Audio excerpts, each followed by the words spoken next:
Hey, welcome to Refresh. I'm Jeremy, and my heart is to produce content that will refresh your spirit, refresh your mind, and refresh your vision. Now, I don't know about you, but I find that there's some days it's easier to feel connected to God than others. Some days there's no doubt that He exists. There's no doubt that He's right there beside you. You can feel Him near. It seems like there's a tangible presence around you. You can just kind of reach out and touch Him. And then there's the other days. It's like you are wading through mud in the dark, kind of hoping that there's some kind of glimmer of hope on the horizons. And so, what do you do on days like that? I'm glad you asked because today I'm going to share with you 5 simple things that have helped me to feel more connected with God on the tough days.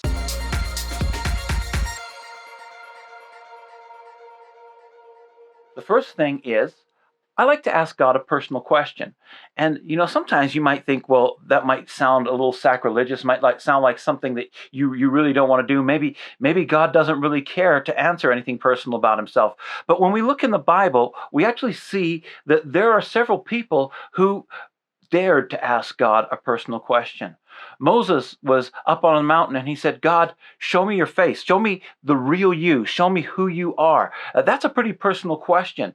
Then there was this guy, Habakkuk, and I really love the book of Habakkuk because it's this guy who's questioning God. And his real biggest question is, God, are you still listening? And I really like that because, a lot of times we don't expect God to be able to answer the hard questions. We almost feel like that's something we shouldn't ask him. But, it's really important that we ask God questions because when we're talking about connecting with God, we're talking about a conversation, about something that goes back and forth. And when we are doing that, questions and answers are all part of that back and forth.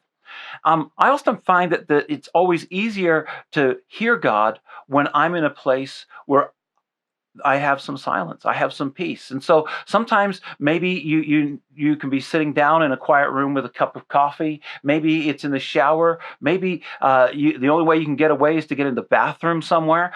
But just take some space, find some time, and get yourself alone with God, and then just ask him a question. It could be something like, how are you feeling today? Have you ever thought about it? Nobody ever asks God how he's feeling. And if you're just silent, maybe you can hear God whisper back to your heart. Maybe not an audible voice, but you get this impression in your heart of how God is feeling today. Or, God, what's the burden that's on your heart today? Or, God, what are you excited about today? And if you really want to get personal, you can say, God, what do you like about me? And I think the really important thing is once you've asked the question, is just to sit back and to listen. Number two, the second thing that I actually do when I'm wanting to connect with God is I will meditate on one verse of the Bible. Now, I'm not saying taking some time to do some mindfulness exercises. I'm actually saying something that's a little different. So when we're talking about meditation in the Bible, the actual word in the Hebrew means to chew, like a cow that's chewing on its cud. And a cow will actually use that cud to provide him sustenance, or her, I guess, if it's a cow, sustenance all throughout the day. And, one of the things that even we've forgotten in North America to do when it comes to even eating our food is actually to chew it. And you know what? You actually will eat less and enjoy your food more if you chew it. And one of the things that we need to even just translate now is that into our spiritual life. How many times have we just kind of raced through reading our Bible or reading a passage of the scripture and kind of just left it there? But what if you take one verse from that Bible? You take one verse and you actually think about it throughout the day. So what I like to do is maybe pick a verse that maybe describes how God sees me, maybe about God's love for me, or about peace, or about hope. And I like to write it out. And sometimes I even write it from a different version from that what I normally read when I'm doing my daily devotions or anything else. And then I write it out on a card. And I put the card in my pocket somewhere. And I'll pull it out at times in the day and just read through it and just think about it. Just think about what it means to me, and just kind of go over it and just kind of chew it kind of through and see what I can pull out of it. And if I know I'm going to have a day where I'm going to forget to do that, sometimes I'll set an alarm for myself on my phone and it'll just go beep, beep, beep. And then I just kind of pull the card out and look at it. And really, you could just put it in the notes section of your phone as well and do the same thing. So that's the second thing. The third thing is I love to stop and look at God's creation just for a minute.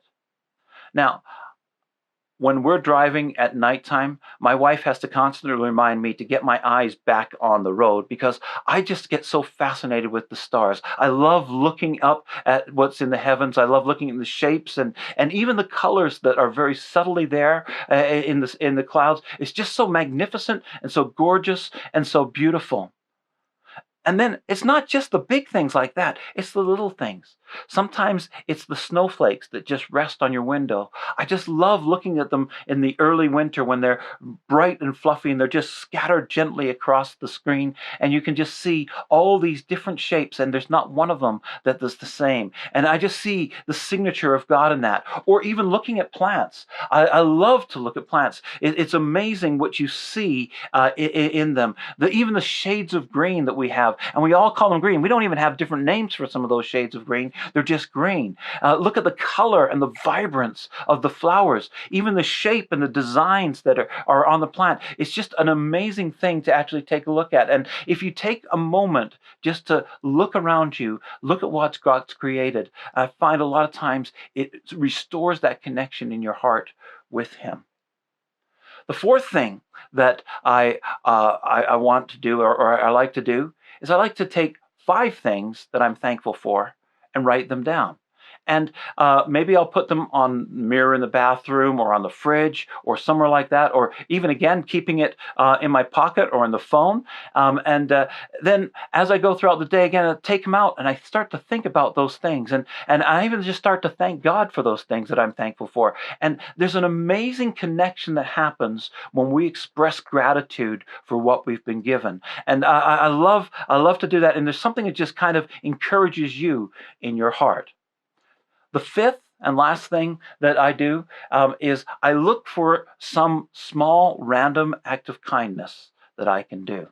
And I love this one because it really draws us close to who God is and what God wants. I mean, it's the essence of grace that we're giving something to somebody who's not expecting it or maybe doesn't even deserve what we're giving to them. And there are some really simple things you can do. You can just pray for somebody. Sometimes I've just offered to pray for somebody, and just as I've done that, there's just been something that's just happened in my own heart as I prayed for them. Or maybe make a meal for somebody, or share your lunch with somebody who hasn't brought their lunch, or even better, maybe just give your lunch away to somebody and just go without it for a day. I know one time I went down to the mall and I took a bunch of $5 bills and I just started to give them out to people because I wanted to just kind of encourage people. And it can be just as simple as something as just opening the door for someone and giving them a smile.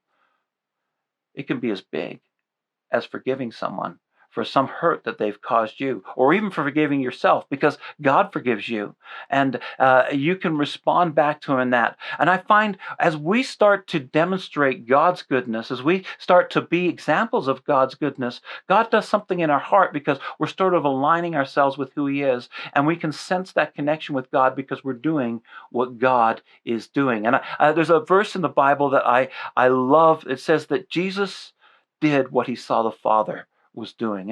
And when we're doing those random acts of kindness, we're doing what God does, and we're bringing ourselves in alignment with that. And that creates a deeper connection for us and Him.